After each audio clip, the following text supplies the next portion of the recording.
Hi, this is David Baumblatt from Terrapin's Leadership. We should be live. Let me just check. For all the listeners in there, I appreciate your time. I could still see the comments on the screen. I'm doing a different software. If you are on Rumble, X, or not Facebook, on YouTube, these are the three platforms I'm streaming. So again, if you're on any of those three, I'll be streaming to those three.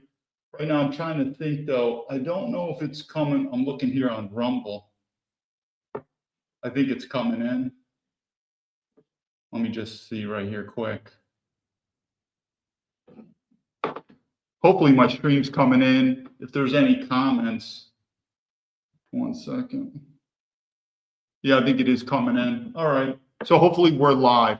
Okay, so today what we're going to do is talking about West Point and leadership. And the reason why we're going to talk about this is very important is if you study leadership in America, West Point is not only the premier leadership institute of America, it's considered in the world. That's the United States Military Academy. And so when there's a decline in West Point, that's a good litmus test of what's happening in America. And again, I don't know how many viewers on here. Sometimes I can't see the Rumble. I'm on another screen, but feel free to put your name and comments on there. If there's questions, this is why we do live. We'll make it more interactive. So by all means, feel free to say hi. Whatever questions you have, I'll stop midway and I'll do my best to answer them. So back to the West Point. We're going to show some stuff about the military, about the academy, about what's going on in America. But for me, West Point is really near and dear, and that is my relationship to West Point is probably very much different than other West Pointers. And that is, I've said this before, I'm the 12th person in the history of America to go to West Point already as a second lieutenant. So the point was I finished the Army ROTC program. ROTC stands for Reserve Officer Training Corps at a school called Marion Military Institute located in Marion, Alabama. So when I arrived at West Point, I was already a second lieutenant. I voluntarily got demoted back down to a cadet. So the point is there's been on some shows where I've told this story a couple times.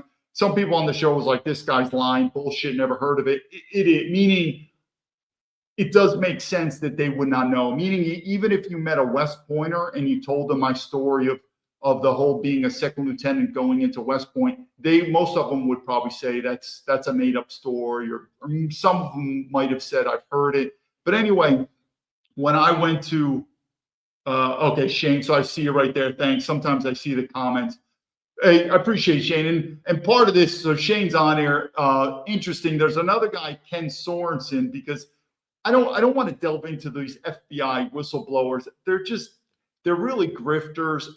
I could say positive stuff about them, and there's 4 guys, but Shane, this whole military bonding with this guy, Kyle Seraphin, former military, and this other guy is Eric, I forgot the other guy's name. The military's falling apart. And I've said this many times. It used to be there was a bond, even from West Point, and the decline of West Point. So here's why I really want to get into West Point. Many people want to know what is the most elite agency in the government. And you hear stories like Delta Force, you hear stories like the FBI, the CIA. It's West Point. And it's that for common sense. The leaders of these government agencies usually almost always are West Point, because West Point is a feeder school of leadership, not just in our government, but in the private sector. So for instance, Delta Force, who commands Delta Force? In fact, when I was we're talking West Point graduates, when I was in the military, actually, no, I just got out. I was in the FBI. We went to a kind of like a party in a civilian bar. One of my West Point classmates, he did about 7 years in the Ranger Regiment, and he got through Delta Force selection, which is a big deal. And then we were giving him a party because he was going on to Delta now. He passed selection. He was going to go on to be part of the command, the leadership corps of Delta. But it's a feeder school, meaning West Point. And we'll do some videos here, but the one thing you'll realize is that it's very difficult to say America's declining, but all these other agencies are increasing. We know that. All these agencies are decreasing. Why? Because as America declines, so do all of our agencies in the government, to include, most importantly, West Point. When the leadership of West Point degrades, so will America. And there's going to be a data point that's so common sense to show you on how it's degrading. Before we go further, we're going to just do 2 clips of what the current state is in the military with Donald Trump. This is not a gig on Donald Trump. It is what it is. He's a businessman, and you're going to see some stuff in terms of America. Where exactly are our morals or principles going? And it comes back to what? It's all about the money. So two clips really quick here. Hopefully everyone can see that now. So we're just going to play. This just happened, I think, yesterday. So here we go. Let's play a clip. Live at the White House, who has new information for us on the shooter. Lucas? Mike, we just received word from the U.S. Central Command, which oversees all American forces in the Middle East, saying the shooter was a lone ISIS gunman. I'm going to read the statement for our viewers. It says, quote, so very quickly, we had 2 service members killed in Syria. What are we doing in Syria? Interesting. The whole war on terror was a complete failure. But anyway, we'll keep going. On December 13th, today, 2 U.S. service members and 1 U.S. civilian were killed and 3 service members were injured as a result of an ambush by a lone ISIS gunman in Syria. The gunman was engaged and killed. And we heard from Secretary Agseth, who said he was killed by partner forces. As a matter of respect for the families, in accordance with Department of War policy, the identities of the service members will be withheld until 24.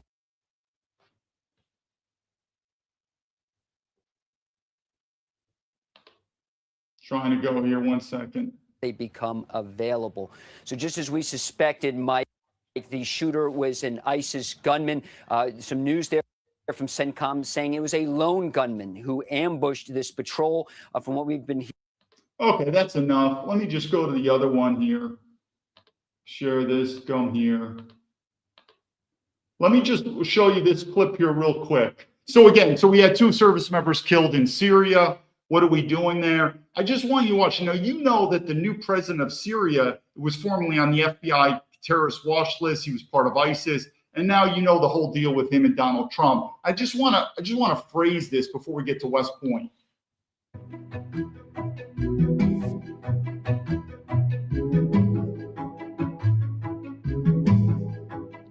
And again, this is not a direct gig on Donald Trump. It is what we are, a corporation in America. It's all about the money. I think Donald Trump is just a better CEO than maybe these communist Democrats. But at the end of the day, he's more of a businessman, and it's still follow the money. Syrian President Ahmed al-Shara has arrived in the United States for a historic official visit, marking the first time a Syrian leader has set foot in Washington since the country's independence in 1946. Al-Shara, whose rebel forces toppled longtime ruler Bashar al-Assad last year, is set to meet President Donald Trump at the White House on Monday. Washington aims to enlist Syria in its coalition against ISIL, amid ongoing security concerns in the region.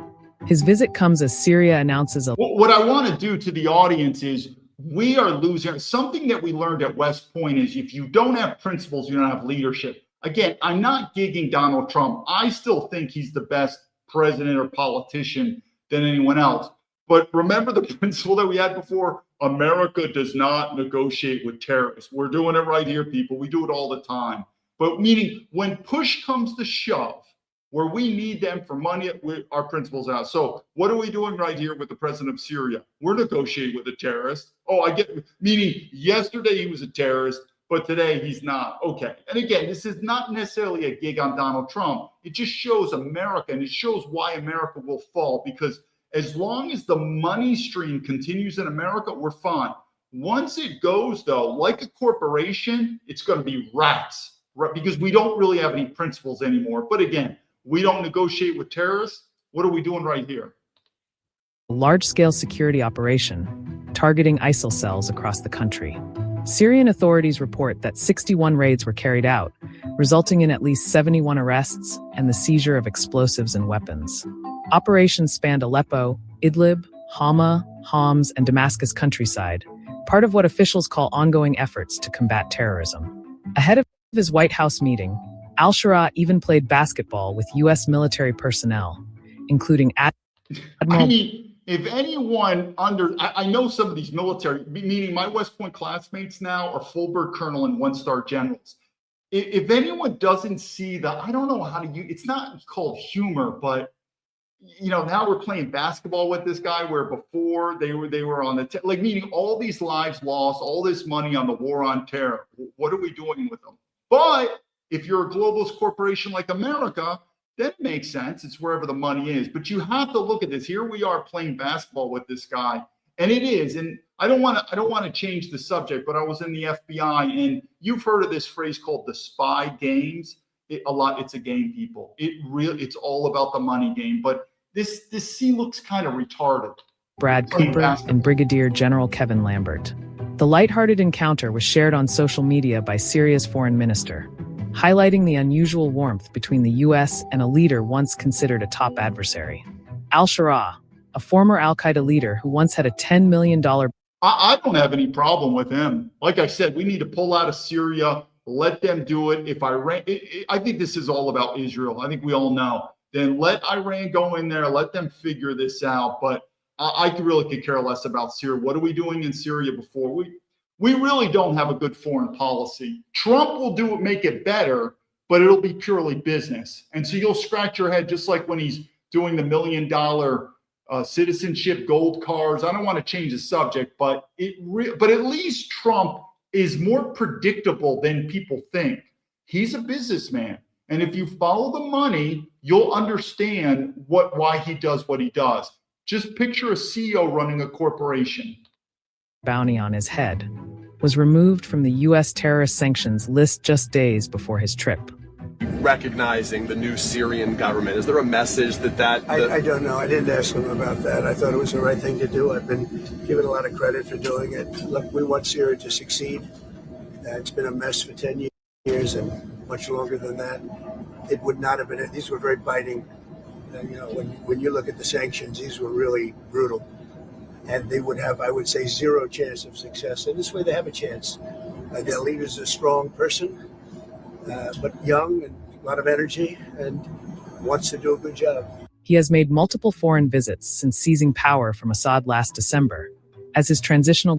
Again, I don't know who the people in the audience are, but if you're a military veteran who served in the global war on terror, some of this stuff has got to make you scratch your head. And again, it's not necessarily Trump's fault, because we're assuming when Trump, well, he was already president one, meaning we shouldn't have gotten these wars. I don't know if Trump made that stand where he would have never got us into Afghanistan, but we're still in Syria. But anyway, to you military veterans that served on the global war on terror, to see this picture here shaking hands with these people and the deaths that we had, it is really, I don't know how to put it. It's a mockery on our death. It really just shows our military, we're just a bunch of mercenaries that we do the bidding of the government corporations.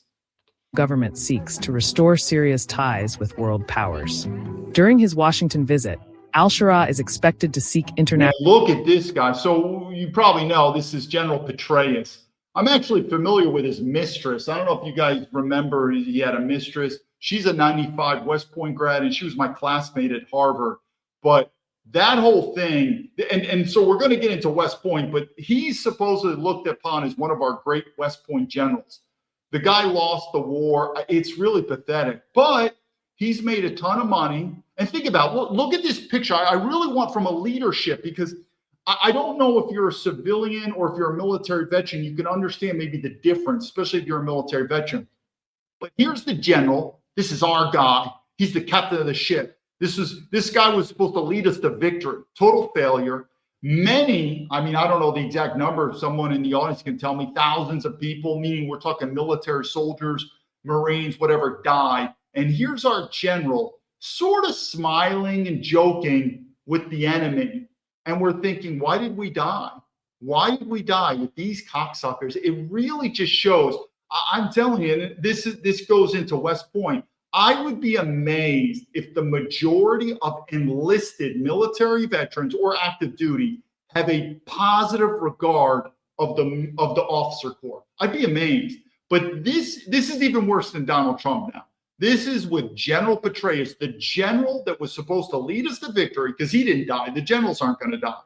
and your loved ones, your cousins, whatever, serve in the military, and now they're dead. I mean, just in a grave, dead. And here, and they convinced us that it was the right thing to do because this evil terrorism. And now he's talking right here. I want you to emphasize this point because we're about to go into West Point. What did I say? The leadership of West Point has degraded. I would probably have to go back to General Schwarzkopf to get someone, but let's keep going. But look at this picture right here. This was the general in charge, at least during a majority portion of the time, of Afghanistan, to include Iraq.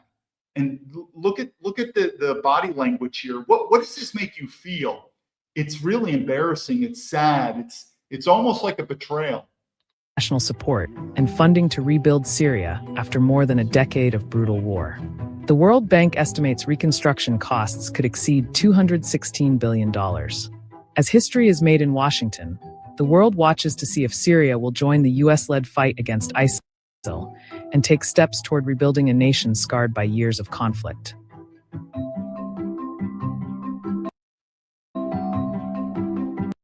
All right, let me just get to another one here. The U.S. Military Academy is one of 5 federal service academies. All right, let's just talk for a quick second.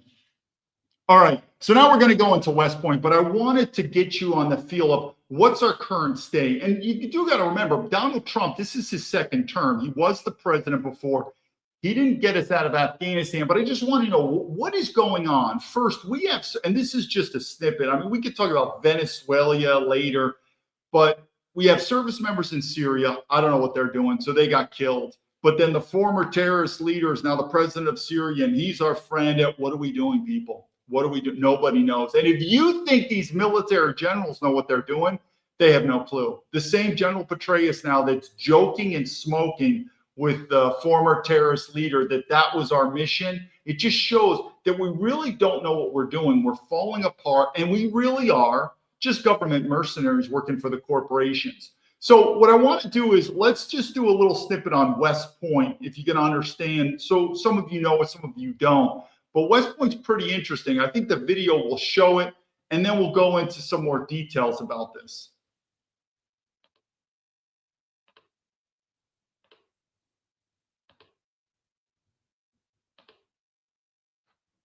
In the country today, alongside the Naval, Air Force, Coast Guard, and Merchant Marine academies. The Military Academy, often called West Point or simply Army, is situated on West Point along the Hudson River, some 45 miles north of Manhattan Island. The Academy's roots go back to the American Revolution, when both the British and Americans became aware of let me put on the video here 1 second. And so I don't think most people probably are not familiar with West Point. It's probably when I left the FBI, I really closed that chapter of my life. I didn't tell people I was in the FBI. It is what it is. I think there was a time where the CIA and the FBI were absolutely prestigious, no doubt about it. I'd say probably the 1950s, 60s, and 70s, and then it started tapering off. But West Point was key to my identity. I held it. It's probably the biggest accomplishment of my life. And what people don't understand is if you study American history, and again, we don't have a long history, but for what the history we have, it is West Point. West Point is the oldest active military installation in all of America. Meaning before West Point, the video may explain it, but I'll just do it quicker. Before West Point was an academy to train officers, it was an actual fort. So during the Revolutionary War with the British, General George Washington, he knew that the British, their strength was their naval power. And there's a river. Now, obviously, I'm from New York, so I'm very familiar. But to people who don't understand New York, you probably know where New York City is. And there's a river called the Hudson River. And it goes from New York all the way up to Canada. So it's a very strategic, battle line, you could say, or avenue of approach, as we say in the military, if you have naval forces. And George Washington was very worried, and he was rightly so, that the British were going to go from north to south using naval forces on the Hudson River, and we had to stop it. So he needed to build a fort, not an academy at the time, an actual fort to stop the British. he picked a certain bend. It's a beautiful, if you've ever been to West Point, it's absolutely the most beautiful. Like when I went to Harvard, I wasn't so much impressed with Harvard. I guess you could say the scenery. West Point's breathtaking. So General George Washington picked a certain place on a bend of a river, and it was at the west point. That's where the name comes, the west point of the bend, and it was called the West Point Fort. It was Fort West Point. I think it was called Fort Sumter or something. There was a different name. I can't remember, but it was West Point. Later on, the name changed to the United States Military Academy at West Point. But that was, and General George Washington did a very specific name to West Point. He called it the key to the continent. He called it the continent, meaning America. He used the word continent instead of a country. It's an interesting terminology. But he said West Point is the key to the continent, meaning if West Point falls, if the British are able to defeat West Point, we will lose the war. So obviously there was a lot of strategic importance, a lot of tactical backing that West Point had to be able to be reinforced and to defend and to block off access of Hudson River. So after the war was complete, we won. General George Washington then realized we probably need an institution to train military officers. We don't really have an academy at that time. And they said, well, let's just use West Point. So then at that time after the war, West Point transitioned from a military fort, even though it's still a military fort, but the primary purpose now is the academy. Now, you've got active duties who are stationed there. You have doctors, you got military police. It is an active duty fort in all regards. But the primary purpose is an academy to train cadets to be future leaders. So hopefully that gives a little bit more context. Strategic importance of West Point, with George Washington, then General of the Continental Army, considering West Point the single most strategically important point in the country.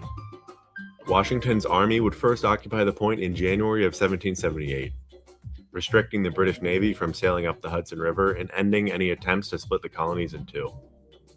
Fort Arnold, as it was then known, was established at West Point. Yeah, my bad. It's called Fort Sumter. I think Fort Sumter was the Civil War. That was the famous Fort Sumter, the first battle of the Civil War. It was called Fort Arnold originally. And named after Continental Army commander and early American war hero Benedict Arnold, who, infamously, would go on to become the first American trader, even attempting... So again, the plans of West Point were so critical. This is the espionage, the spy, the traitor of Benedict Arnold, where he got caught in the act. It's an interesting story, but he was going to sell the plans, the strategic fortitude of West Point to the British. So then the British will know how to conquer or how to get through the obstacles of West Point, meaning that's how strategic West Point was, that the British wanted to get that secret information on what are the fortifications of West Point. Benedict Arnold, they, through money, through whatever influence, decided to take the bait, and he did it. But just to show you, that's how important West Point was. To sell Fort Arnold to the British. Before the sale could take place, however, Arnold was found out by the Americans, and the fort would be renamed to Fort Clinton. As the fort was never occupied by the British, it is now the oldest continuously occupied post in the United States. Soldiers would undergo training at West Point as early as 1794, with several influential American statesmen and soldiers urging the creation of an academic institution serving to train cadets in military studies, including Henry Knox, John Adams, Alexander Hamilton, and Washington. Washington, in fact, had proposed the idea in as early as 1783. President Jefferson, shortly after his inauguration in 1801, would sign legislation that established the U.S. Military Academy at West Point. And again, we're trying to show this video to show you that just the importance of West Point, and then later on, we're going to show you the decline. But if you think about America, American leadership, and probably world leadership, this is our institution, and it's been declining for decades now. And later, in 1802, would sign legislation formally authorizing the Academy. The Academy would graduate its first cadet, Joseph Gardner Swift, in October of 1802. West Point would lack clear standards and structure until 1817, when Colonel Sylvanus Thayer, referred to today as the father of... All right. I just want to mention this point. So Colonel Sylvanus Thayer, there's a big statue of him. We all walk by as cadets. He's considered the father of the military academy. He brought it into that elite status. There's going to be a video later on West Point that we're going to show, but it is what it is. But you're seeing women at West Point. You're seeing non-white people. Obviously, everyone knows this in America, but you could say whatever you want, politically correct, but our founding father of West Point, Sylvanus Thayer, never intended the West Point or even America, at least leadership-wise, to be given to non-Europeans and to be given to women. It is what it is. There's another video of politically correct West Point, and they'll love to show all the women, all the racial minorities, and they're like, isn't this great? It might be great in your opinion, but if you're going to respect West Point, you're going to respect our founding fathers, to include Sylvanus Thayer, who's considered the father of the academy. That was never intended, just like our country. That academy was meant for men and European men. Generally speaking, that's how it was done. And if you want to change it, you go by your will, but that's not the intention. The military academy would take the office of the superintendent. Thayer would establish clear academic standards as well as military training, placing an emphasis on civil engineering. The military academy was the only engineering school in the country from its founding in 1802 to 1819. As a result, much of America's early railway and roads would be constructed by West Point graduates. The Mexican-American War would allow many West Point graduates to prove themselves, many of which would go on to be Civil War heroes, including Ulysses S. Grant, future commanding general of the U.S. Army and 18th president,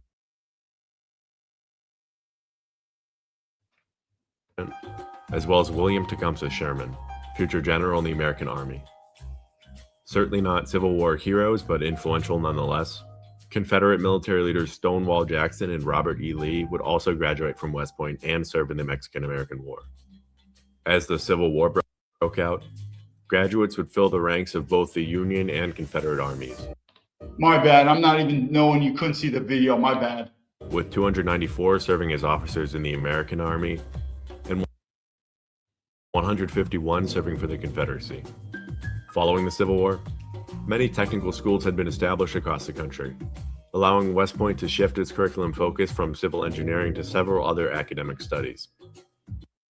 5 years following the Confederate surrender, the military academy would admit Henry Flipper from Thomasville, Georgia. That's an interesting, we'll do that later, but just to do it in very brief, West Point is known as the premier engineering school. It could rival, I'm not saying anything wrong with MIT. MIT is sort of considered to be the premier, because West Point doesn't have a graduate or PhD program. It's only bachelor program. But in terms of the engineering behind it, probably one of the best in the countries. Who, in 1877, would become the first black cadet to graduate from the military academy. Entering the 20th century with America's involvement in both the Spanish-American and Philippine-American wars, Congress would increase the size of the military academy's corps of cadets from 481 to 1,900. The First World War would also cause an influx in demand for military officers, causing the academy to accelerate the graduation of its current classes. All right, let me, the video's going slow here too. Let me go on to the next one real quick. All right, we're gonna do a next video on the West Point leadership. What you'll find is, even when I went to Harvard, they call the Harvard Business School the West Point of capitalism. A lot of the leadership courses that are taught in America around the world come through West Point or come out of West Point. I don't know if you ever heard of like McKinsey Consulting. There's all these leadership agencies, institutions, you name it. A lot of them derive out of West Point. And you've got to use common sense. If West Point is the premier leader institute of America, and America has been in decline, what does that say about West Point? Probably West Point's been in decline too. It's very difficult, again, for America to be in decline, yet West Point is not. It's ascending. They come hand in hand. But anyway, we're going to do this one about the West Point leadership here.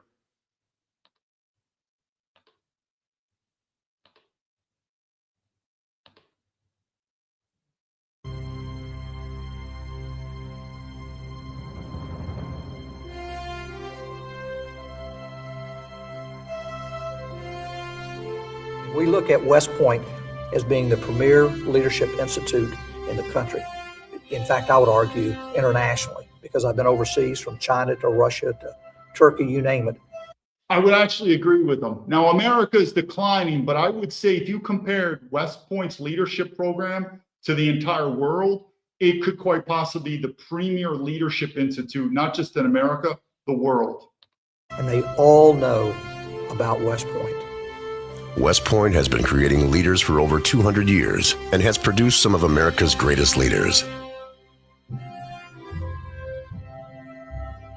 Most Americans are familiar with many of the legendary military leaders who were graduates of West Point, such as Grant, Pershing, MacArthur, Patton, Eisenhower. I hope they talk about General Lee too. And there's a clip about General Lee, Confederate or not, great general. But I say again, what would these generals think? Again, I have to go back to General Schwarzkopf, Norman Schwarzkopf, to find a general in our modern time that I would say is good. But I would be highly surprised if these older generation generals looked upon our modern generals in any positive regards. Just very weak, incompetent, immoral generals, I would look at today's generals. Schwarzkopf, Oderno, and the current chairman of the Joint Chief of Staff, General Dempsey. This video is a little old. This video might be about 10 years old or something. But people might not be familiar with the fact that West Point graduates have led in many other industries and across the fabric of American society. West Point graduates have been providing leadership in the private sector since the 1800s, using the principles taught at West Point. Currently, many of America's greatest companies are led by West Point graduates, including Johnson & Johnson, Procter & Gamble, the New York Stock Exchange. And again, I go back to the FBI. One of the reasons I left the FBI, it's a dysfunctional agency, both in competence and morality. I just left. I didn't want to be a part of it. And you're seeing that dysfunctionality spread across America. And what's the prediction? I have no doubt in my prediction of it's going to happen. But it's just we really, truly lack leadership in America. API Group, Foot Locker, USAA, Aptuit, 7-Eleven, Comfort Systems USA, and Mercedes-Benz USA. This book will highlight over 150 West Point graduates, from presidents to Medal of Honor recipients to politicians, combat leaders, athletes. All right, let's just go to the next one here. 1 second. While the world was at war. All right. We're going to do a quick transition because it's I don't know if everyone knew the Army football game. The Army football game is an amazing thing, and we're going to talk about it and do 2 clips. And here's the reason why. When you're at West Point, just like when you're at the Naval Academy, a little bit also with Air Force Academy, but definitely if you're at Navy or Army, there's a lot in ethos of beat Army, beat Navy. And that rival, it doesn't matter what sport. So I was on the boxing team. I mean, if you're taking on Navy or vice versa, they're taking on Army, whatever sport it is, it's a big deal. The football game, though, it's definitely probably the creme de la creme of all sporting events at the academies. But that Army-Naval rivalry, it's one of these, it's hard to explain, but it's really unique. I think it's been corporatized now. We don't have enough time on the video now, but the corporations like Nike, Athletic have really now corporatized the event. So for instance, we're more worried about who wins the football game and we're losing the wars. Or West Point and the Naval Academy have lowered their standards and now they're getting what's called black athletes. So now it's like these people that are getting accepted to the academies because they're great athletes, because the academies want to win their football games, but they're lacking other areas. Maybe it be academic, maybe leadership. They're screw it, he's a good football player. You've seen that now. And so it's just becoming more, I don't want to say like a professional NFL, but the money, the corporations are gone in there and it's lost its ideal. Whereas the key is that the guys at the academies should primarily be there for military leadership and to win our wars. Whether you win a football game or not, it's important. There's a famous phrase, on the fields of friendly strife or sowing the seeds upon other days on other fields will bear the fruits of victory. So these sporting events are good. It's very competitive, but let's not lose focus of the mission of the academies. Leadership and win our wars. Not look at the football game, look at the new uniforms, look at all these sponsors. It's become corporatized. So I'm not that much big into the Army football game anymore, but we'll show some snippets of the yesteryear, how it was.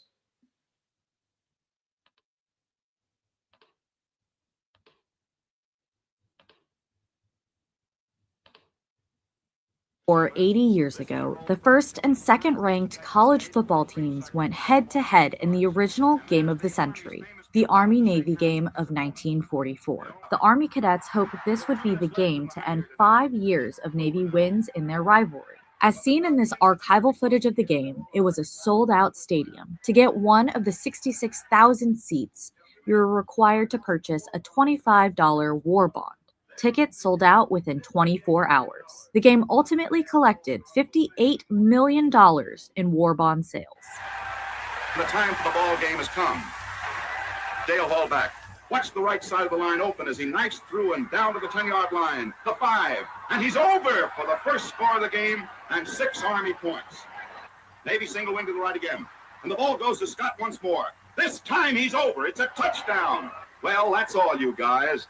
This has been a hell of a game and quite a fight. Score of... All right, just want to show that.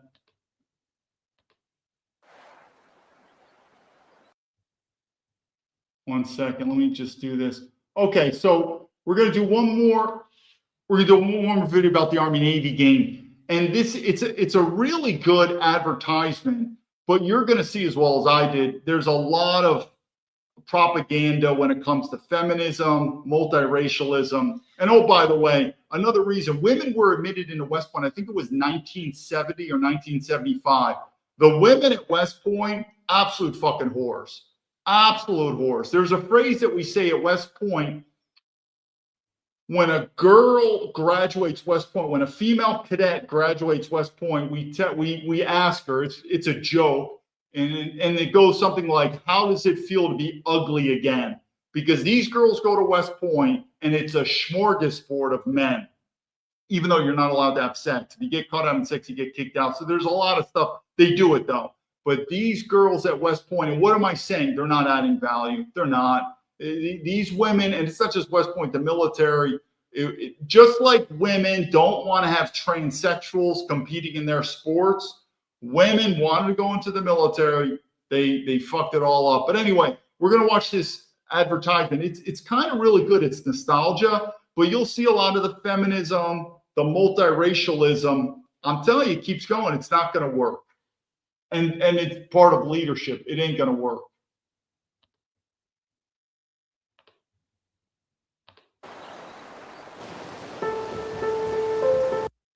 Back when life felt simpler, we were all moving through the same small world. Same schools, same streets, same choices. It was a time when everything carried an air of innocence. Or at least it felt that way.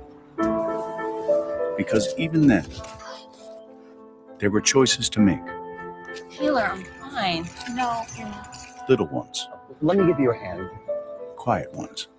Yeah, like I said, you're seeing, all I'm saying when it comes from leadership, I've got more leadership training than probably most of these, even these West Point graduates now.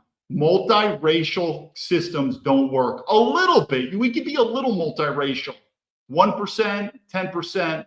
Women don't, it doesn't flow in leadership. So you get what I'm getting. This is a brand new advertisement that happened this year, politically correct. And I write this in my book about West Point. West Point follows Washington, D.C. Where Washington, D.C. goes, so does West Point. But you'll see it has a lot of good nostalgia, but they like to put all this bullshit political stuff. Then you see this Asian girl. Trust me, these Asian girls at West Point sucking white cock. It doesn't work. You could believe me now, you believe me later. This stuff doesn't work together.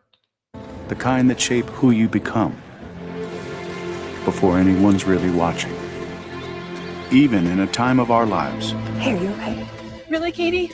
Built on simple choices. Yeah, Katie's going to get enough cock that's going to last her a lifetime at West Point. Trust me, it'll happen.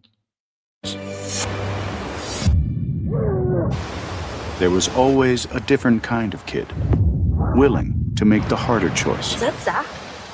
Oh, man. So it's no surprise where many of them are now, choosing commitment over comfort, service over self, sacrifice over the ordinary. We're making such a huge commitment to come here and do something that's bigger than myself and to serve a bigger purpose in life. The biggest thing about service is the sacrifice. That's not an easy decision to make. Selfless is what's written on my back and something I'll carry for the rest of my life. No one strives to be a hero. It's about little choices every day. Let me take a look at that. They made the harder choice early, not because it was easy, not because they wanted praise. Baby, huh? Yep. Start this summer. But because that's who they are. So West Point, huh? Yes, ma'am. Wow. A West Point cadet football player is earning praise for his heroic.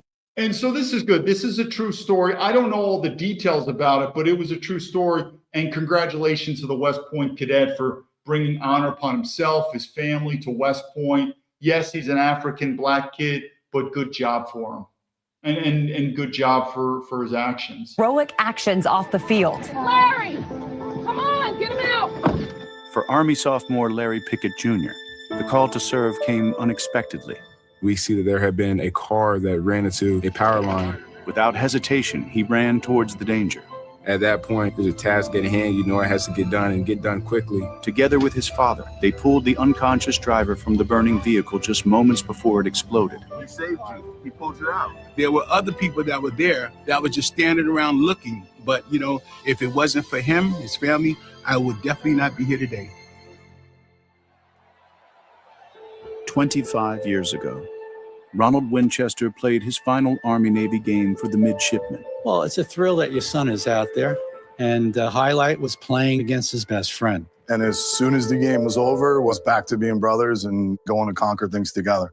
But it's pretty interesting because you got the Army Navy on the field, even me with boxing, but there can be times, obviously with the Army Navy working together or the Marine Corps, where you could find yourself later on in service where you're doing some type of joint operation, where you got the Marine Corps, the Naval Forces, vice versa, working together for the bigger picture, the bigger campaign, the war. So it is a pretty interesting rivalry. And again, it's sad. What I'm trying to express is there's a bit of sadness that I have. And I'm going to explain on the point with Pete Hegseth, which makes sense. But I don't think people understand how magical and how awe-inspiring West Point is to American legacy, American tradition, American history.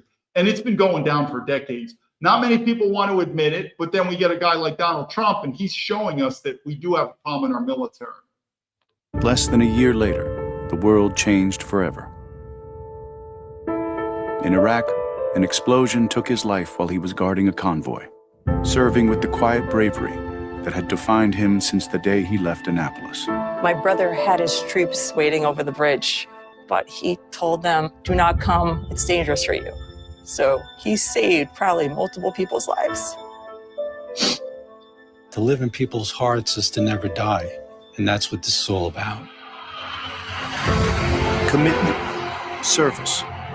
For the women and men of West Point and Annapolis, these words have a much deeper meaning. And that's why today, this game is more than a rivalry. It's a celebration of the young men and women who will soon be asked to give more of themselves than most ever will. It's the greatest game, period. It's everything. When you sit there, it's just a different type of feeling. It's the only game that everyone on the field is willing to die for everyone watching. You don't have to do this. We knew early on. Yeah. Even when they were young. Thanks, man. Try it now. They were becoming the kind of men and women Thank you so much. who would one day Hey, man. give their best years Go Nate. to something greater Beat Army. Yes, sir. than themselves. Oh, and hey, good luck at West Point. Beat Navy. Yes, ma'am. For the 126th time. Notice they show, so they like to do the politically correct, the feminism and the but look at the picture of the old diner, the old America. We almost, if you're like me, it has nostalgia, that old America, that's something we lost that was great, and we lost it. It's Army Navy. All right, let me go one more here. All right. So what I want to do is already give this data point here in terms of, okay, so hopefully by now, and I'll do other videos, I got so many stories about West Point, but hopefully by now you understand, at least from my perspective, how important West Point is to America, the tradition, the legacies, how much leadership and everything. And what was the data point that I'm going to present you? And it's right. First of all, I don't think most people, part of leadership is you have to be able to give the hard truth. And part of these hard truths, I'm telling you, a collapse, revolution, feminism, multiracialism, we'll see how it goes. It doesn't work. It never has. And our founding fathers of America and the founding fathers of West Point would agree with me. Why? Because I've listened to them, I've learned from them, and I've traveled the world, and I realized that old wisdom is still here today. So what's my point? Here's the data point. Well, Donald Trump has been elected. And what has Donald Trump been saying? And even when he was in his first term, he's not impressed with the military, the officer corps. I kept saying he's absolutely right. So watch this data point. He picks the Secretary of Defense, which in some ways people feel like it's the third highest position in our government. Yeah, obviously the vice president's number two. Technically, the Secretary of State, so this would be Rubio, would be number three. And then Secretary of Defense would be number four. Some people view a Secretary of Defense as number three, meaning an extremely important political position, the Secretary of Defense. And what did I keep saying? What is the most powerful agency in all of America? The Department of Defense, without a doubt. The military, what we have, special operations, defense intelligence, you name it. That is an animal that even me or most people, we can't wrap our hands around it in terms of being able to audit it, all the money, whatever, the power. It is unbelievably powerful. And who does Donald Trump pick? And I'm not blaming Donald Trump. I agree with him. Who does Donald Trump pick to be the Secretary of Defense? Does he pick a West Point grad? He doesn't. He picks Pete Hegseth. And what's even more embarrassing, but true, it's true, Pete Hegseth not only is not a West Point grad, Pete was accepted into West Point. I think he was going to be the class of 2000. He would have been, as soon as I left, he would have been coming in. I think it was the class of 2003. Pete Hegseth was accepted into West Point, and then he's like, nah, I got better things to do. He went to Princeton. I'm not saying Princeton's that great. I wasn't impressed with Harvard, but he wasn't impressed with West Point, and it's the truth. So here we have the President Trump, which you and I could agree, and I still think he's the best president that I could think of. And he picks a Secretary of Defense, Pete Hegseth, who was accepted into West Point, and he's like, nah, I'm going to go to Princeton and do what's called, which is what I did at my military school, Army ROTC. He became a second lieutenant, then he did his military time in National Guard or whatnot. But the point being is I am telling you, if West Point is in decline, which it is, everything is in decline. That is our funnel for leadership into all these other things. SEAL Team 6, the Naval Academy, you could say, Delta, West Point, Army, FBI, the CIA, the State Department, you name it. And also in the civilian world, our business leaders. And if the leadership of West Point is deteriorating, which it has been, what do you think is going to happen to America? And who did Donald Trump pick? A guy named Pete Hegseth. And Pete, I'll do a story on him. I agree with Pete's sort of he wants to get rid of the wokeness. I get that. I agree with that. But they're not going to succeed because there's another point that's even above Pete's pay grade in terms of the country, meaning our military is going to degrade. But Pete and Donald Trump's agreement on this war on wokeness in the military, yeah, I mean, they're 100% right on that. But it just should show you that here's our Secretary of Defense. He was accepted into West Point. He's like, no, not going to do it. Overrated. And guess what? As a West Point graduate, who've always placed West Point as the biggest accomplishment of my life, what do I think about that? I can't blame him. In fact, I don't want to do another story, but then you have Eric Prince. You probably know Eric Prince, the Navy SEAL. Whether you know, he was at the Naval Academy, and he's like, he finished his first year, and he's like, nah, I quit. He quit. He went on to, I think, Hillsdale College, something like that. And I write this in my book. The academies are political lightning rods of what happens in Washington, D.C. If Washington, D.C. is going in a certain direction, the academies follow. And you've just seen it's been a degrade. We'll watch a quick video here with Pete Hegseth. Hegseth's lawyer and Senator Tom Cotton slammed West Point on Wednesday for falsely claiming the defense secretary-designate was never accepted. This is really weird, too. I don't get this, where West Point, the admissions, they came out with false statements. Like, what is going on at West Point? This is the part where Pete was saying he was accepted into West Point, and Pete declined. And then West Point came out, the alumni or whatever, the public office came out with sort of false information. It's also pathetic. It's a really pathetic scene. Into the nation's top military academy, in potential violation of federal privacy laws, according to letters exclusively obtained by the Post. Attorney Tim Parlator and Cotton, Republican Arkansas, fired off a pair of letters to the U.S. Military Academy's superintendent, expressing concern that a public affairs officer shared false information with a journalist that could have blocked President-elect Donald Trump's defense pick from... All right, I think that's enough. I don't want to go too much into that, but this is something else. Defense Chief Pete Hegseth. I'm going to tell you really quick on this.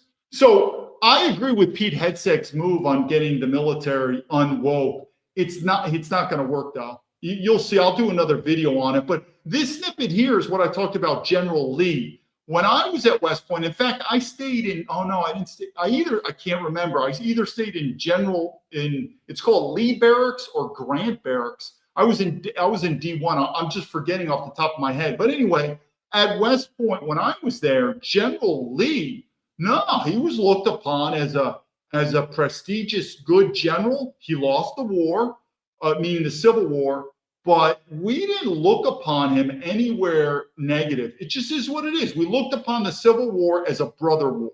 One brother won, and afterwards they forgave each other and they moved on. But I think this happened in the last, 10 years or so, or maybe sooner, this sort of anti-Confederate general sort of thing. Totally wrong. And this is where so again, with Pete Hegseth and Donald Trump, their sort of attack on this wokeness in the military. Oh, yeah. I mean, they're totally right on that. Hegseth is reinstating a significant painting of Confederate General Robert E. Lee at West Point Military Academy. The artwork depicts Lee in his gray Confederate uniform, accompanied by a slave guiding his horse.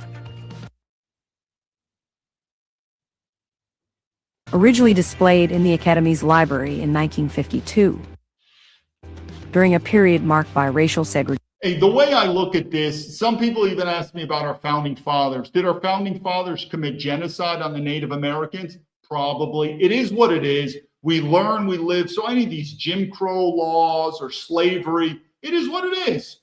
Sometimes you make mistakes, you change, but I'm not worried about, meaning I don't feel like we need to hide it.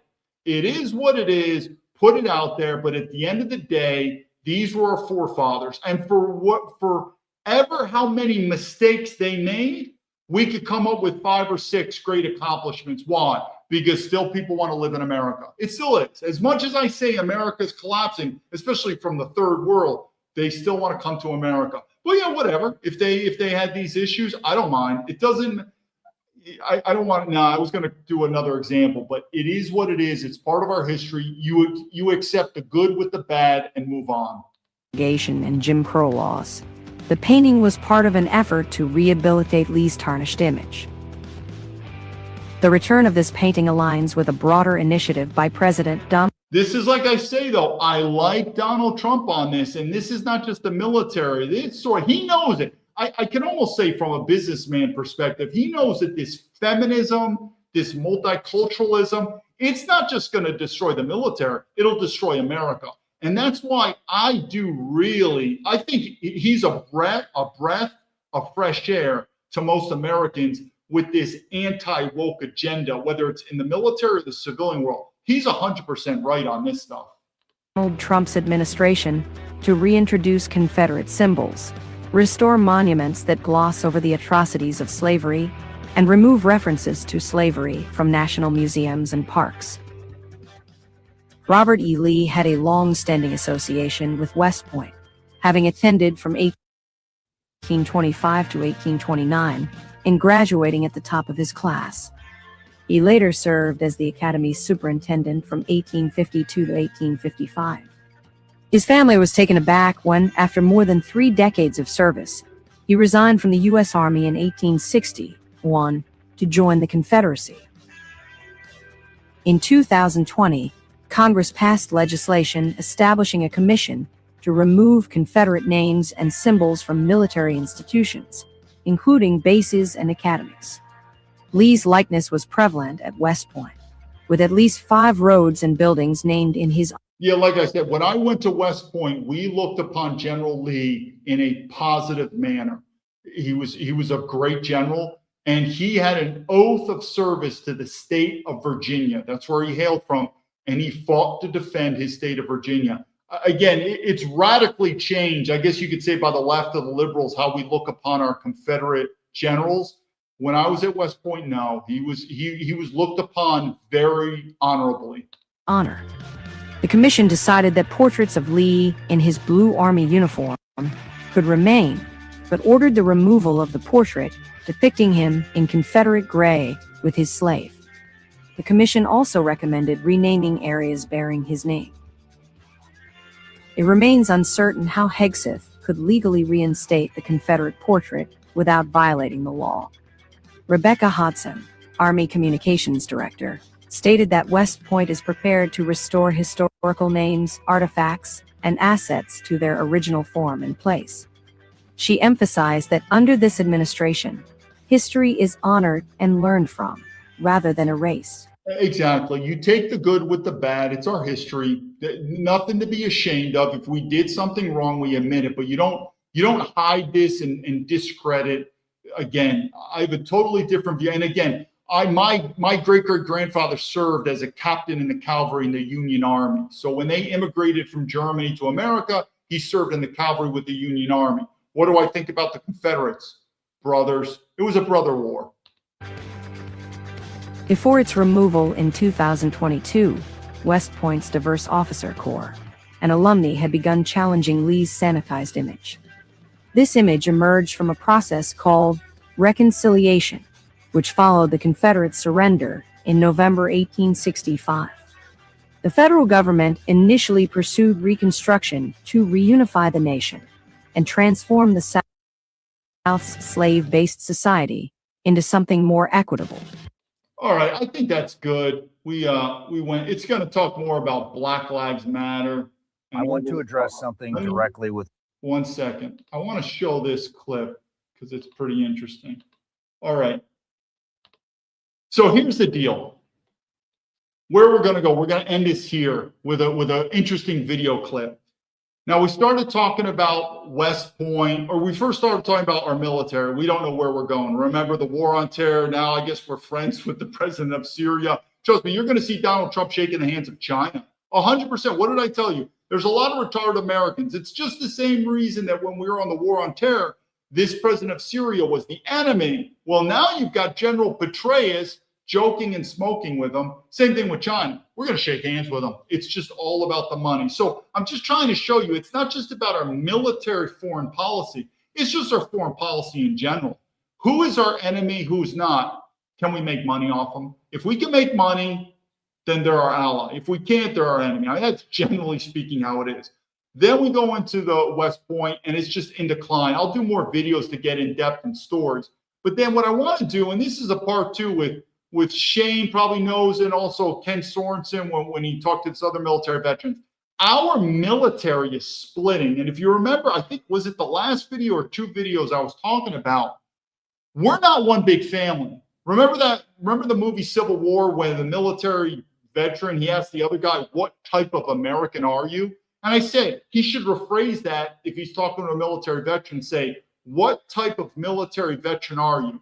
Because just because you're an American military veteran, I'm an American military veteran, doesn't mean we're brothers, buddy. It's split. The same reason that America has become diverse through diversity, forced diversity. That's happened in the military, people. It's happened in the military. So we're going to show a clip because it's interesting.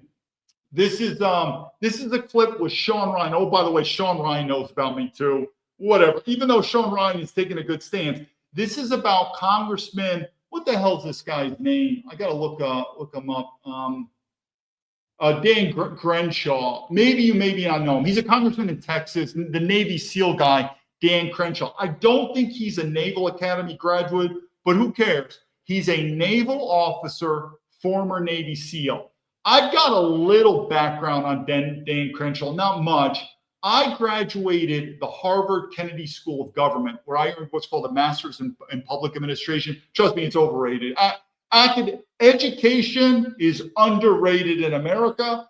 Academia is overrated. West Point, though, West Point at its time was probably the best education you could ever get in your life, but whatever. So anyway, Dan Crenshaw also went to the Harvard Kennedy School of Government. Not the same year. He went after I graduated. I was already in China and Dan went. And we have a mutual friend. He's a West Point graduate who was also at the Kennedy School, who's a classmate of Dan. Hopefully that's not too confusing. But anyway, Dan graduated Harvard. I got a buddy who was at Harvard, and he was telling me about him. And this was before Dan ran for congressman. And he said Dan was kind of I don't know, the word, it was sort of like a chachi. He was sort of, maybe like a slickster doing it. It is what it is. But if you see this story, what I've been telling you about other veterans, how veterans, these guys are fucking cocksuckers. And when I talk about military veterans, I really put most of the blame, almost all, on the military officer corps, which Dan Crenshaw is. He was a naval officer in the Navy SEALs. These officers are shitbags. I'm telling you, the majority of them. I'm not impressed with them. They will stab you in the back, and it's sort of like a corporation. There's none of this brotherhood. In fact, if you read my book, I'm always getting in trouble, but one of the areas that got in trouble in the FBI, I was suspended for 2 weeks without pay. I helped out a military veteran who happened to be a black guy. I always like to throw that out so that way I could feel like I'm not a racist. He was a black guy. He's a military veteran now. He needed help. I gave him $8,000 of my own money. Never got it back. But anyway, it was about military veterans. Those days are fucking done now. But if you knew my personality back, decades ago, no, I took military veteran status very seriously. And if you're a military veteran and I'm a military veteran, we have a bond. And I should point this out because I remember Shane mentioned this, but the guy Jay DeLorean for the Green Beret Chronicles, great guy. I reached out to him. I said, hey, man, can I tell my story? It was immediate. It was one of the easiest interviews or game. There's been so many shitbags in America where I have to beg, borrow, and steal to get any attention where they care about a military veteran. It's pathetic. But Jay, I think I'm mentioning his name, Jay DeLorean. He's with Green Beret Chronicles on YouTube. Immediate. I said, Jay, I'm former military veteran. I have government corruption in the report. I'm not welcome back in America. The politicians are ignoring me. I need help. Let's schedule, brother. That was it. And that's the standard. And anyone who knows me, that was always my personality. Always. But you now see what these FBI whistleblowers, they're even worse. It's so embarrassing. Anyway, so now I'm reading the thing. I just had someone order your book as a Christmas gift. I'm getting excited. Yeah, thanks for the support, Shane. I appreciate it. I could talk about the book. I never planned on writing, but anyway, let's go back to the story. So now we have 2 military veterans, 2 Navy SEALs. One is enlisted, one's an officer. And then you tell me, how are these bonds? How are these military bonds now? And of course, I put most of the blame on the military officer corps. So let me just put this in here. So I don't know if you know Sean Ryan. I mean, I've tried to get on his show though. I'm pretty sure Sean knows who I am. I'm almost positive because we went back and forth, not with Sean, but with his secretary. But anyway, Sean Ryan he's a former Navy SEAL. He runs a podcast that's doing very well in the millions. And he said, so I'll let you watch it. But the point that I'm trying to show you is, remember I keep saying about Civil War and how many American civilians assume that the military veteran corps is like one big brotherhood. You're fucking wrong. It's wrong. We are split. And that goes to Civil War. But we don't trust each other.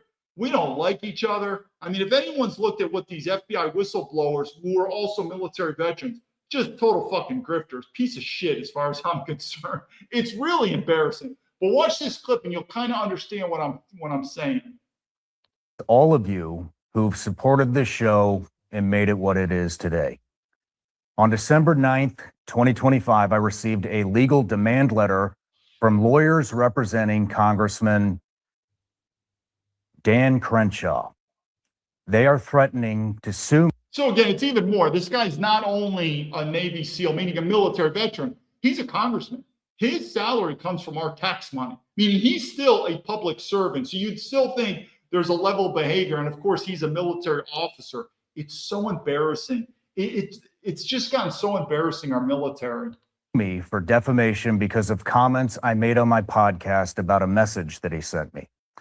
They want me to remove content, issue a public apology, and stop talking about him. I'm not going to do any of that. Let me give you full context so you can judge for yourself. What I originally said a while back, I commented on my show about. Yeah, thanks, Shane. I saw your comment. He knows about me because, like I said, I never emailed him directly, but I had it was like a secretary, an admin person, and we went back and forth. And I said, hey, here's my information. On this one, we're focusing more on Dan Crenshaw. And remember, Dan Crenshaw is the officer. Sean Ryan wasn't an officer, so there's a higher standard. Also, Dan Crenshaw is he's a congressman, so he works for us. So without a doubt, Dan Crenshaw is a piece of shit. But Sean Ryan, I don't know what you're doing, Sean, but I can go on, but I'm telling you, if you are a civilian and you think our military is going to rise up together and save America, you're fucking wrong. But there could be a coup, a section in the military, which is not right or wrong, who may just say, fuck it, we're going to take charge and get this country right back, and we don't care about, meaning there could be a civil war within the military. Congressman Crenshaw throwing an extremely expensive party and the fact that he seems to have become quite wealthy during his time in Congress. I raised questions about how a congressman making $174,000 a year can afford that kind of a lifestyle. These are legitimate questions. And to be honest, I didn't even mention Dan Crenshaw's name in that initial conversation. I just brought up the fact that he was having Steve Aoki, a major DJ, spin at his party. And then, let's fast forward a couple years and they got Steve Aoki DJing their 40th birthday party. It's only about 5 minutes long, but again, the reason that this is big is this is not just military veterans fighting, and it's pathetic. Dan Crenshaw is a U.S. congressman. This is called public corruption. This is what the FBI should be investigating. The FBI is in charge of public corruption. And then it shows two military veterans just attacking each other. It shows, again, what I'm telling you in America, the decline. Especially, you're seeing it with the military veterans. How does that happen? I don't have firsthand experience in this. I have often questioned the same thing. These are legitimate questions. Multiple news outlets have reported on concerns about congressional insider trading and members of Congress, including Congressman Crenshaw, actively trading stocks while having access to non-public information that affects those very stocks.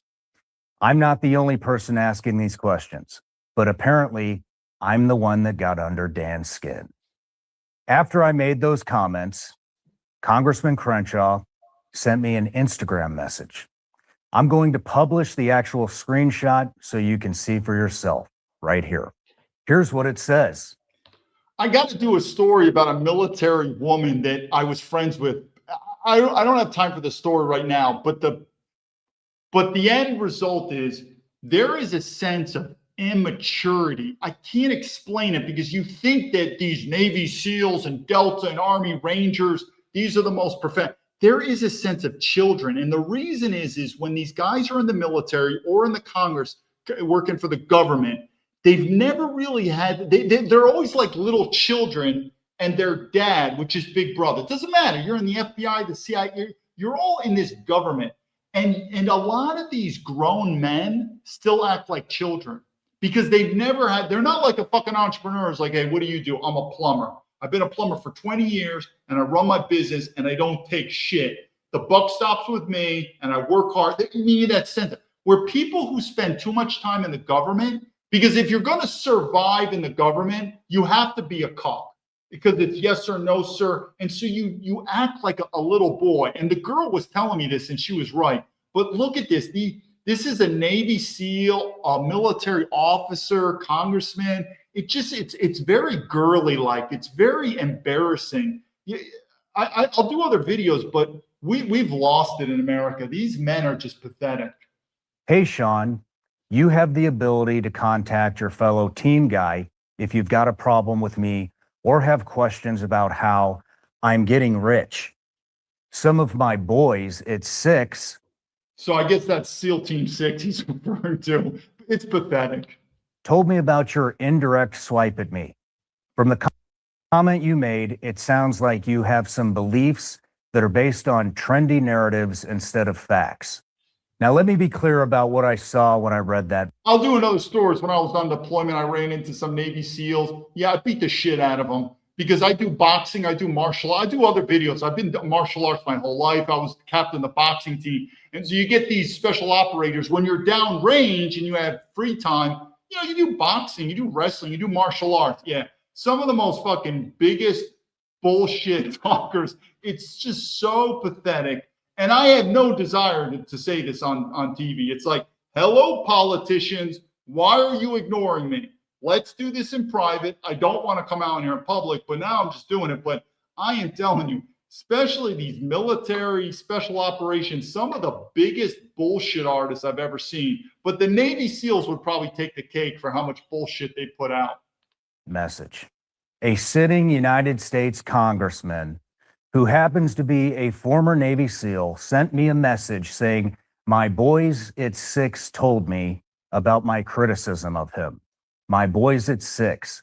That means SEAL Team 6, development group, the most elite special operations unit in the United States military and arguably the world. Well, no, I would definitely put Delta over them, but Sean makes a good point. I mean, it's an embarrassing, threatening message to Sean. When I received that message, in the context of me criticizing him, I interpreted it as threatening. Maybe I was wrong. Maybe he just meant that some guys he used to work with told him about my comments, and he wanted to have a friendly chat. But that's not how it read to me. And I said so on my podcast. And to the viewers, I want you to know, we're getting this feed in public. Do you know how many feuds are happening in the military that you don't know about, that don't go out in public?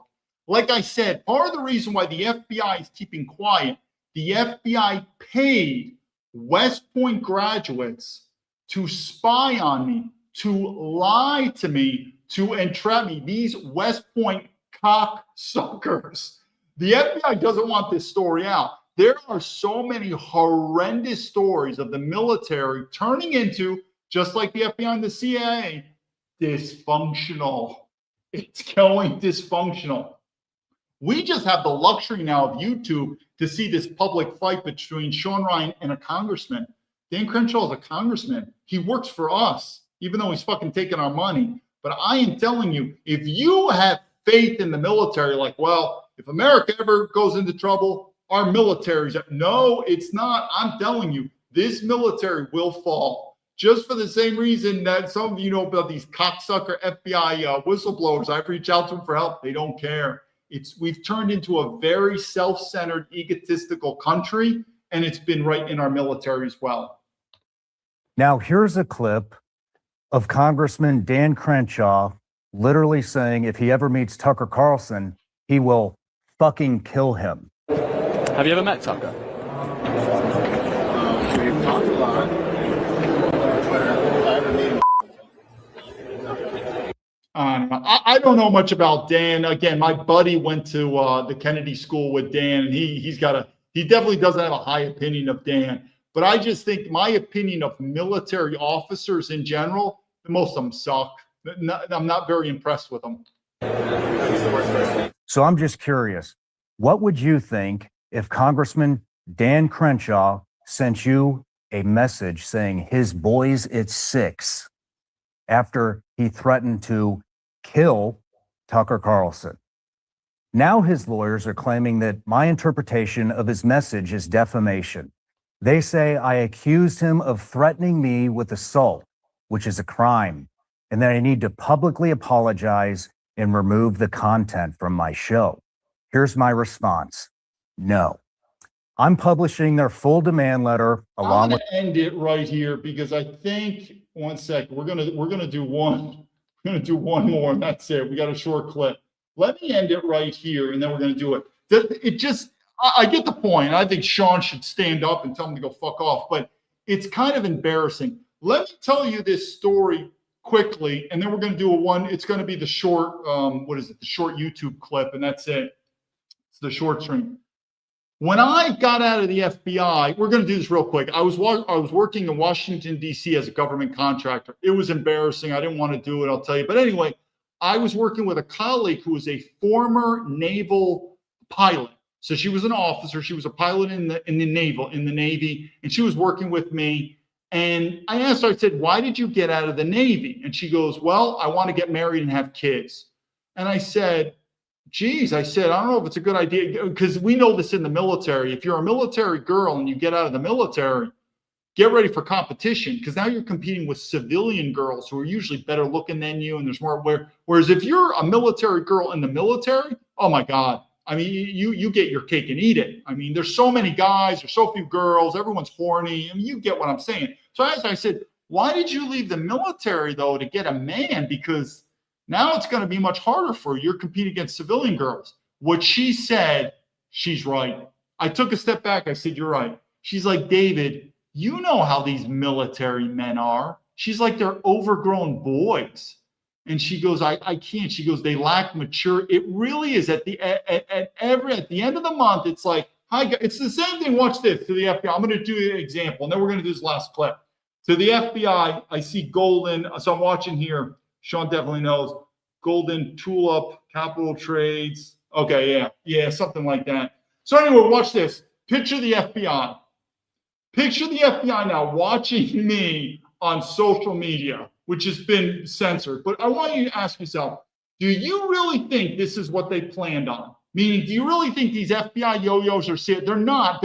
I'll do videos on my time at the CIA. They are not that fucking bright. So I want you to ask yourself, their plan to spy on me, is it working out? Is this what they wanted? Is this what the FBI is like? This is exactly what we wanted. He's now on social media, and he's a fucking ass clown. I feel like an ass clown on social media. I really don't want to do this.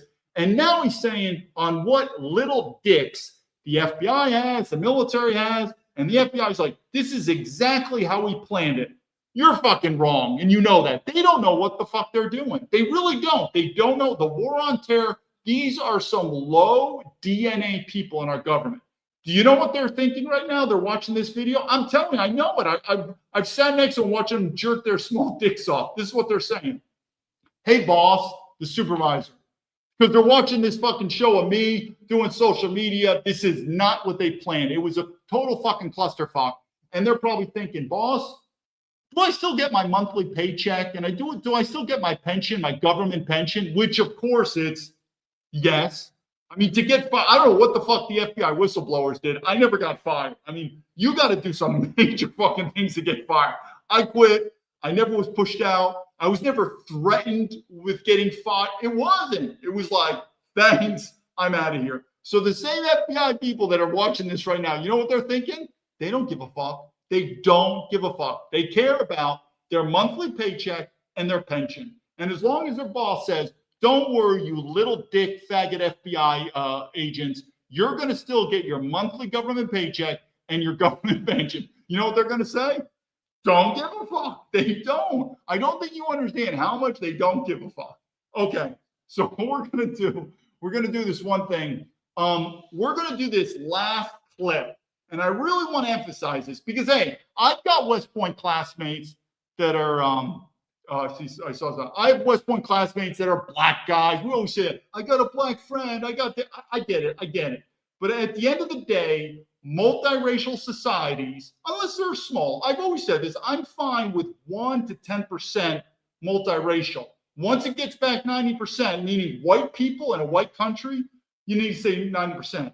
Women, I mean, I like women. They have no place in the military, though. So anyway, I want you to show this clip right here of this fucking Asian dude. For all I know, he's a Chinese citizen. An Asian dude, I guess, talking to a Hispanic woman. And I want you to ask yourself, do you really want to join the military? It's sort of like this. I'm gonna do a quick statement, and what's going to relate to this clip real simple. Picture you want to join the military, and you're talking to this Delta Force guy. You say, hey, Delta Force, man, I'm joining the military because my ultimate goal is I want to get into Delta Force. And these guys are like, whoa, we're the best of the best. You think you got what it takes? Hell yeah, man. I want to be a stone cold killer. I want to be the hardest can be. I want to be Rambo, man. And he's like, yeah, we are. We're the elite. We're going to train you. We're going to do tip of the spear, man. They're going to on. And then all of a sudden you say, yeah, man, best of the best, toughest of the toughest, lean and mean, like Nazi SS, man. Hey, this is Delta Force. We don't tolerate racism or anti-Semitism. We fight racism. That's not tolerated, Delta Force. And the guy's like, you know something, on second thought, nah, I really don't want to join the Delta Force or join the military. Best of luck to you, Mr. Delta Force guy. I think I'm just going to go to fucking Wall Street and make some money. Then he walks away. He's like, what a bunch of faggots. But you get what I mean. And I agree. And this is where Donald Trump and Pete Hegseth are kind of working on that. And that's only one element. But this wokeness, it's really pathetic. Let's just watch this clip and you tell me, after you listen to these two people, how motivated are you to join the military?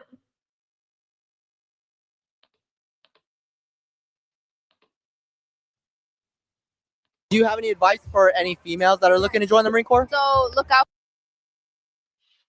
for your sisters. Always look out for your sisters. I've had sisters who've gotten assaulted and they've had terrible times, and just look out for them. Oh my gosh, I could never. Look out for your sisters. Always check up on your sisters. See if there's nasty males around.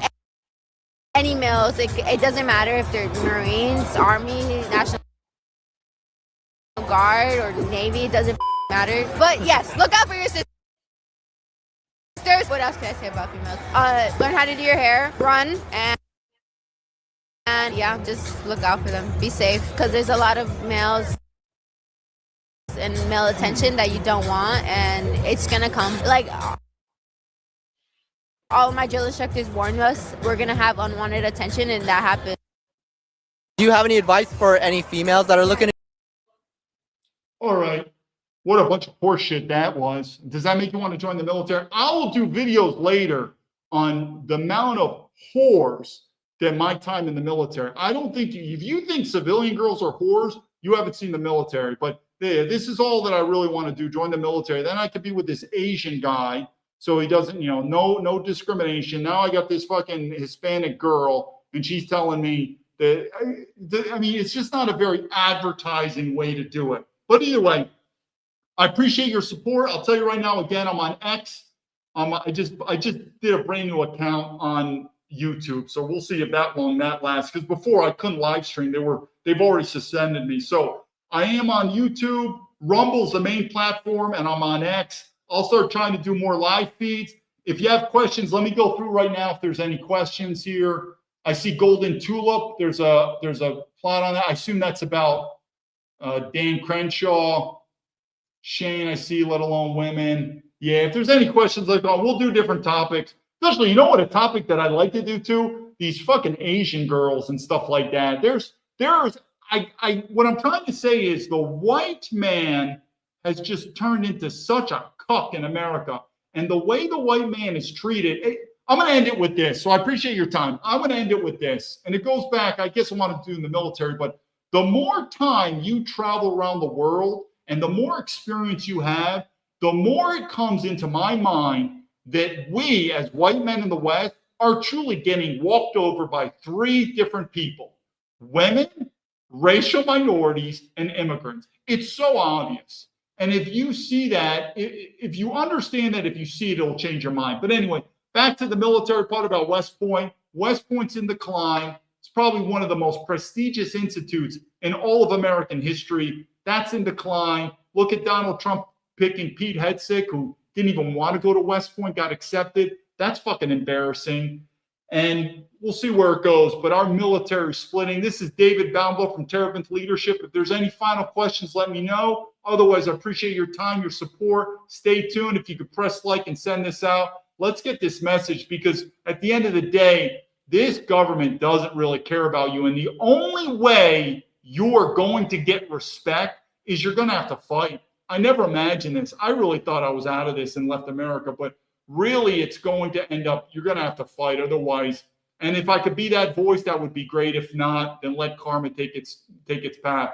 David Baumblatt from Terrapin's Leadership. Thank you for your support. Lead to victory.